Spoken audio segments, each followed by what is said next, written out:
Alright, so many speeches in the past have ended in complete disaster because of one single mistake the speakers made. And the easiest way to do this is to offend someone or offend the audience.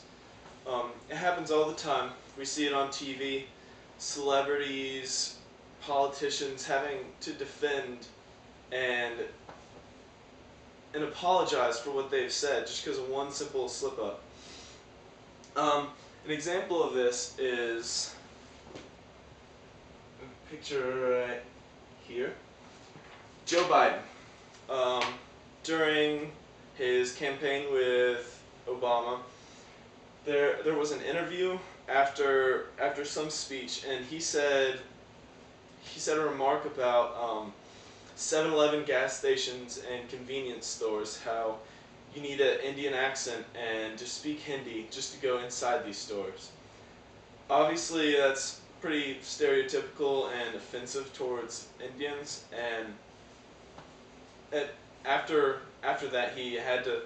This picture is actually from an interview where he's having to apologize and defend what he said, and really not what you want to spend your time doing after a public speech. Alright, so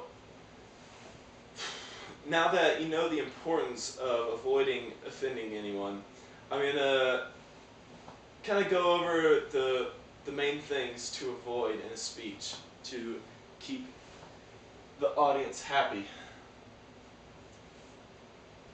First thing is probably the most common offensive remark and the least known and least recognized. This is ethnocentrism. Ethnocentrism is the belief that your way of life or our way of life is the best way and that anything else is sort of substandard. I've been on a lot of construction mission trips to Costa Rica and even like to West Virginia, where people aren't as well off financially as us. And the people that we help don't want us to feel bad for them or want our pity or anything. Or they really just want our help with the home repair. They find it really offensive when we assume that they're not happy just because they don't have as much money or as much technology and possessions. They really don't appreciate it. So that's ethnocentrism, and it's very common and not well recognized. The next one is a pretty obvious one. Sexism.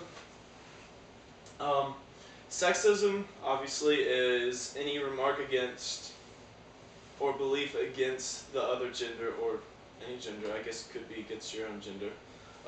Typically, this is against women, but it can go both ways. Although it can be fun, a few woman jokes, it's a really big risk, even just to say a joke, because you don't want a bunch of feminists chasing after you after a speech. Big thing to avoid. That one's pretty easy. The last one, probably the most relevant one, is racism. Now, racism today is probably the most offensive thing you can do in public.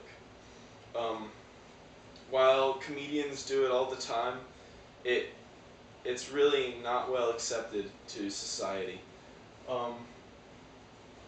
Along with racism goes stereotypes.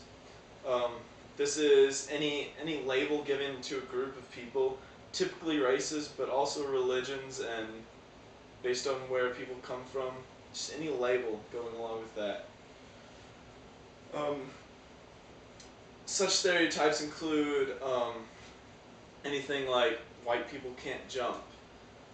Even though a lot of this is pretty fun to joke around with, it's a really big thing to avoid because people don't like to be labeled and grouped the same as everyone else in their race or in their country, anything like that. even the good ones, such as Asians are good at math or good at video games, stuff like that, people still don't appreciate being labeled.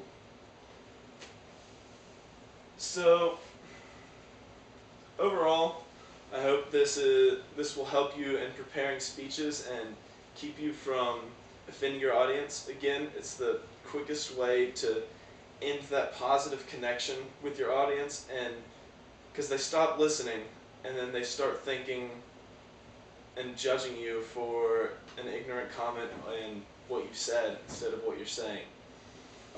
So hopefully this has given you a metaphorical minesweeper and you can avoid these rhetorical landmines.